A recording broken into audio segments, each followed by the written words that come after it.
Hello, Meoni here. Welcome back to another video, this time looking at more things added or changed in patch 7.3, Promise of Tomorrow, and the first one to do with cosmic exploration then is actually how you get into cosmic exploration.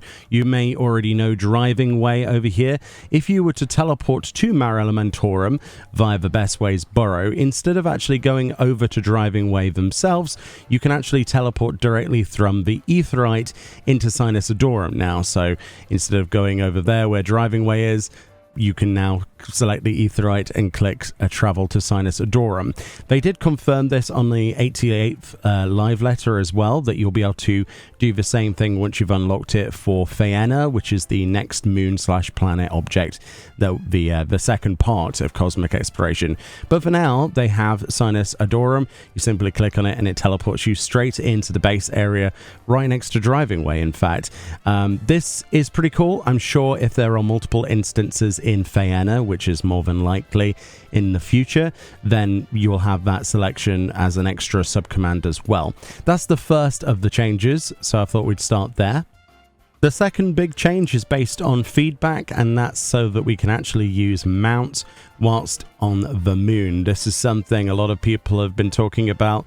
Unfortunately, there is no flight. It is just terrestrial movement. And of course, with the, the teleportation pads that send you on like a surfboard to go between various locations on the map, those still are probably the quickest way to get between A and B.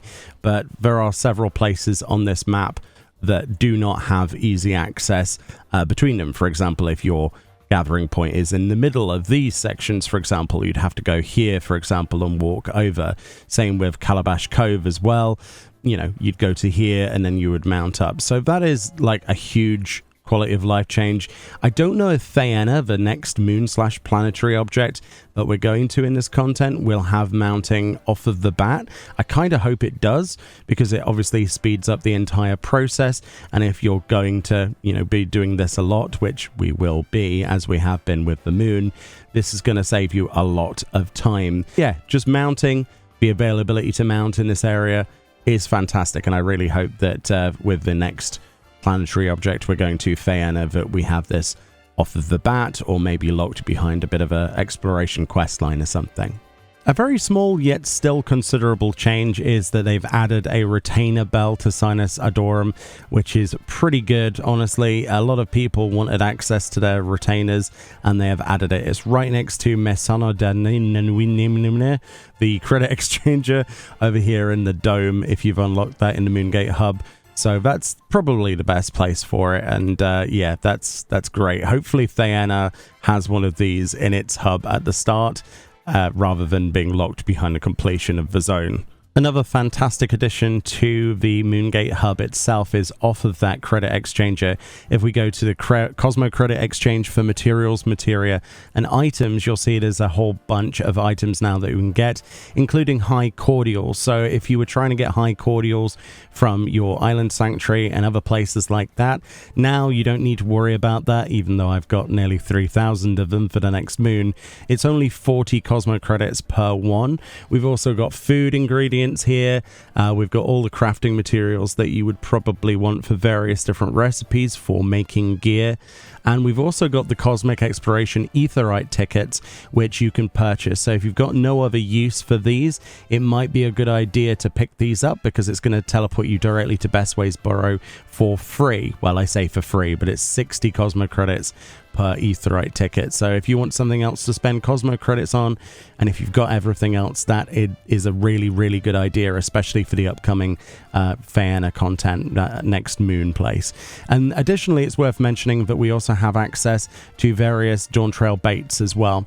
So if you're going, for example, for the Sun Manta Ray in Shaloni, that you can get the new minion pet, the dragonflies are here purchasable, instead of, needing to get your purple gatherer scripts and stuff like that. So purple crafter and gatherer script items on here, including popper lures as well, varying in price of Cosmo credits.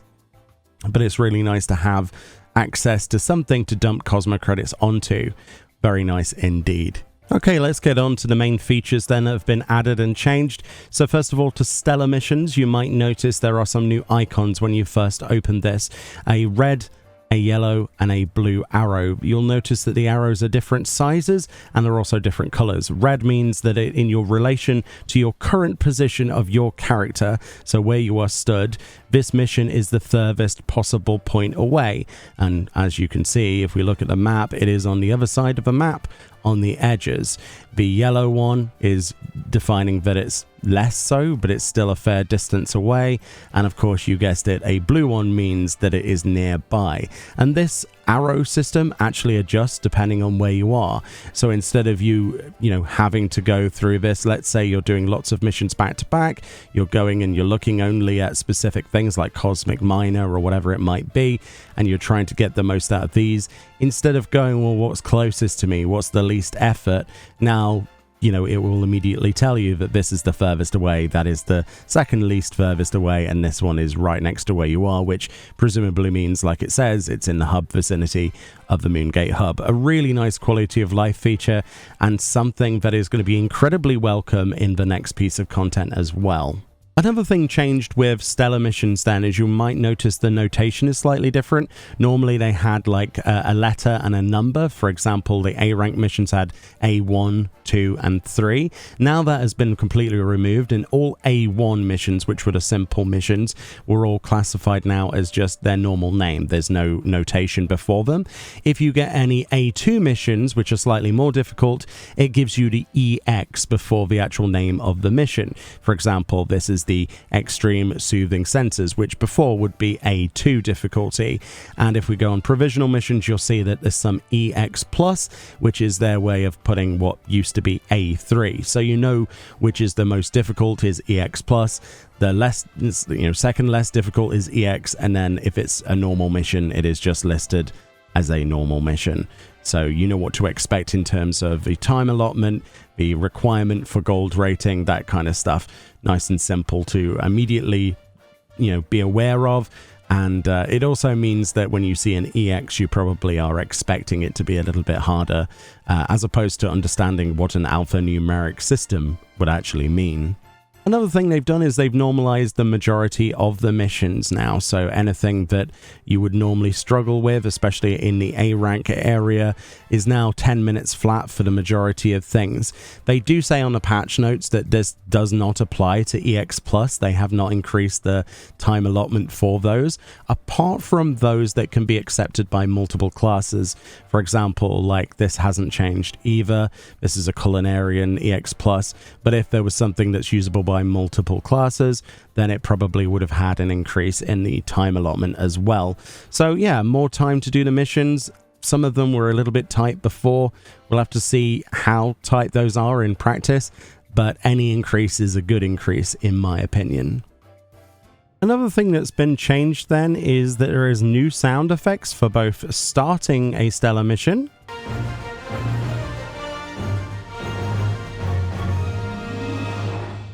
and there's also a new sound effect for completing a Stellar mission.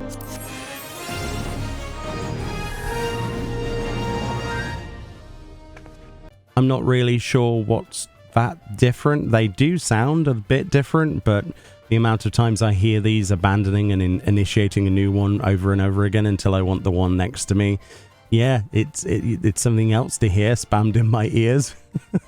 No, it's cool though. I like the sound effects and the music they've used on the moon, and I can't wait to see how different they might be on Faena, hopefully.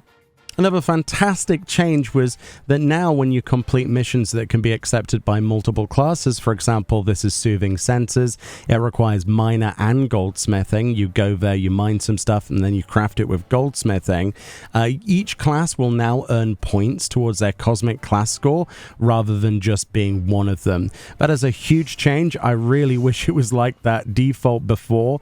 I would have got so many more points, but it's a massive positive change, so you can kill two birds with one stone now, and yeah, it needed to be changed. I don't know why it was ever not like that. It didn't make sense that you weren't getting points for the thing that you were actually gathering with, but there we go. Now it has been fixed. One of the nicest changes as well that we should talk about is the way that we get ranking. So it is gold, silver, and bronze, much like there is in any other like leave quest or anything elsewhere in the game. So what they've done in 7.3, they've made it so that the EXP that you gain is basically the exact same regardless of the rating you get. So if you're getting bronze, silver, or gold on any of the missions and you're using the actual moon to level up a crafter or a gatherer, remember this is accessible from level 10 and above on your crafters and gatherers.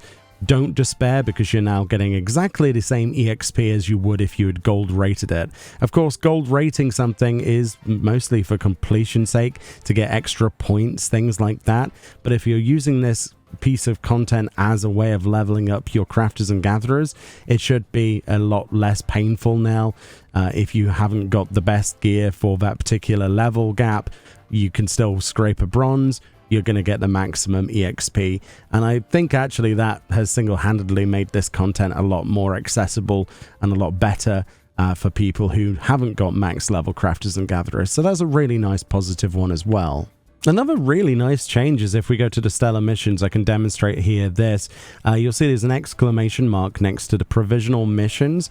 This is a brand new notification marker that will always pop up if there's an available provision mission available. So if we go on there, for example, this is a time restricted mission for fine grade air filter materials. And of course, you would be able to do that if you wanted to, but it will now notify you. So instead of going through these and going, there hasn't been many provisionals in a while, now it will actually just straight up tell you. That's a really nice change, in my opinion. Another lovely little quality of life change is that items that are graded for stellar missions now list some prerequisites in their description. For example, as you can see here, it says normal quality equals 50 points. So just another nice little thing added to the tooltip there to help you. A change I really like is to sequential missions. So for example, let's do Hub Vicinity Gathering 1, which involves us gathering a bunch of items near the hub vicinity. So as we finish this off then, we're going to get a nice gold rating for this. You will notice one thing, because we did a part 1, so it's our Hub Vicinity Gathering 1, when we hand this in, we also now get this brand new red sequential mission available warning. This is something that is brand new to the patch, and it is incredibly nice to see. This is something before, because typically when you complete a mission that has a part 2, it would not have any notification. And now not only do you get the red marker down there, you also get the ability to see the exclamation mark saying that there are new sequential and time restricted etc missions. So as you can see here, we now have the second part, Hub Vicinity Gathering 2. So if you've ever missed out on these like I have as part of these sequentials, just simply because you weren't aware there was a part 2, or you've never looked at this tab after completing one of those, this now will mean that you can get all of those stellar missions done, especially if you're going for the achievement to gold rate everything. Pretty helpful overall. There's a couple of red alert changes. When both red alert progress gauges are filled, you will get periodic announcements indicating that the alert's nearly resolved. And there's also a new section on this. When a red alert has been issued, the time remaining to accept the critical missions will actually be displayed on the stellar missions window instead of actually going to the fate location itself. So that's nice and helpful, so you have a good idea of whether it's worth you going over there or not, depending on if you got there or just zoned in to the actual zone. Another thing is that the mission in progress window will automatically display when reporting is the only remaining step to completing a mission, so you don't actually have to press the stellar missions button and then press report. It's just there straight in front of you, nice, and makes it quicker. Probably the biggest change that you will notice is to that of GP. So with CP, with your crafting stuff, that would return after you've completed a craft, and that's always been the case, but now it's basically doing the same thing with GP. So when you complete a mission, a stellar mission for gathering, you actually recover GP equal to the total amount spent during the mission. So of course this doesn't give you your cordial back if you've used one, but it will give you all of the GP that you've spent on that mission instantly back, so you're not waiting if your cordial's on cooldown to go for another mission. Additionally, your cordial timer will also reset after a completed gathering mission, so this means that you never really have to stop when doing gathering on the moon, which is absolutely awesome. And I think that both of these should be applied to all gathering points in the entire game. There really isn't too much excuse for it, because as soon as you go outside of the moon and go back to normal gathering, it's going to be quite jarring to go back to how things were before. It's also worth noting, whilst we're talking about this, when stellar missions for botanists and miners are graded based on successive gathering chains or gatherers boons, the evaluation criteria and scores are now displayed in the chat log as well. So that makes it a lot easier to see how they're actually grading these things, which is pretty great. So let's hop to the patch notes for a second. There's another one where the mission log will now indicate when further exploration is required to trigger a mission. That's pretty helpful. We also have when stellar missions for fishers are graded based on collectability, collect must be activated to begin fishing. So that's to prevent you from basically doing the wrong thing in fishing and getting no points. That's nice and helpful. And then we've got a bunch of mech changes. It says the time limit for mech ops directive destroy the corrupted crystals and directive clear toxic lunar spongoi has been increased from 5 to 10 minutes, so you have a little bit longer to fill that meter. And it says the amount by which ground support contributes to the progress gauge during those mech ops has also been increased. This is especially useful for servers with lower population, so that they can actually complete those fates, because they were having difficulty getting enough people to actually contribute, especially now when the content is less done, let's say, than it did when it was first out. Additionally, when undertaking that directive destroy corrupted crystals mech set, the special action carrot gun will automatically target the nearest target if none is selected. They say in accordance with this change, the options to enable or disable auto targeting for special actions have been removed, so you will be able to just automatically target rocks. You don't have to click them or anything, which is quite nice, and there's no reason not to, really, is there? It says the special action full throttle available in directive clear the spongoi, which is where your ship basically lunges forwards, no longer has a cast time, so you can do that as much as you want. You're not having to wait around. All this basically trying to get, the fate completed quicker, but give you a longer time to do so. The bonus to stellar credit rewards granted when participating in mech ops as a ground support has been increased from +10 to +20, so there's even more initiative, to actually go and do it. And when a project has been completed and progress advances to the next stage, the announcement section will be displayed at the top of the screen if no new project is underway. Nice little quality of life thing to tell you what we're currently doing. They say a notification window will now automatically appear if there have been any progress on ongoing projects since your last visit to Cosmic Exploration. This is nice, especially if you work and you come back and you're like, what has happened? The game will tell you. And it says the requirements for certain stellar successes have been changed. We're not going to read through all of these, but as you can see, stellar successes have been changed significantly. Just as an example, this one here, unlock Class A stellar missions for Blacksmith on the Moon have been changed to achieve a gold star rank on 3 unique Class B missions for Blacksmith on the Moon. Basically, a little bit of a nerf for the stellar successes to make them easier to complete, because accessibility to this content is something they wanted to address. And lastly, the design of the Cosmic Exploration Info UI element has been adjusted. So some basic tooltip stuff and basic menu stuff.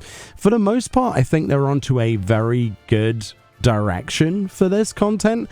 I do think there is a lot further to go, and I do think that there are fixes in this content that should be applied to the greater world as well outside of Cosmic. It's going to be especially annoying to go and do, collectible nodes in the real world on Atheres, in Dawntrail areas, and then have to deal with GP basically not restoring and cordial timers not resetting. I understand why those limitations existed, but I think after seeing how much greener it is on the other side on Cosmic Exploration, maybe that should be just applied to the entire game. The only thing I can think of that would probably prevent that is increasing the amount of RMT problems and people who are paid, outside of the game to go and gather things and sell things. So yeah, RMT stuff basically. That's the only reason I can think of for them not putting it outside, because cosmic exploration has the benefit of everything being self-contained. You can't sell any of the items you gather or craft. They are on their own inventory system, which begs the question of, is there no way of getting the best of both worlds, reserving certain things in the normal open world the way it has always been, and then making it so that like leveling and things and basic gathering stuff that isn't, I don't know, is there a way of making it so there's a separate inventory for gatherers and crafters? There's a lot that needs to be done, I think, with the crafting and gathering content in this game as a whole outside of Cosmic, and I suppose that's something that they're going to have to decide what they want to do with it in the coming expansions. But the changes for Cosmic, so far so good. I can't wait for Faena. I can't wait to see what new things we have to collect and new, you know, flora and fauna and storyline. Very excited for that. But I think what they've done here is a really good thing, and it makes things a lot easier just across the board, with the time limit increases, the GP restoration, cordial resetting, as well as all of the small quality of life changes like UI elements, notifications. It's just nice. It's a welcome change. So hopefully more of the same, and some new exciting ideas for the next piece of content. Let me know what you think about the cosmic exploration changes. If you, like me, want the open world, normal old world, if there is crafting and gathering to be a little bit closer to this, or am I completely insane and it's good the way it is? You know, let's talk about that. Much love. Enjoy the rest of your day. More 7.3 videos on the way, and I'll see you all next time. Bye bye.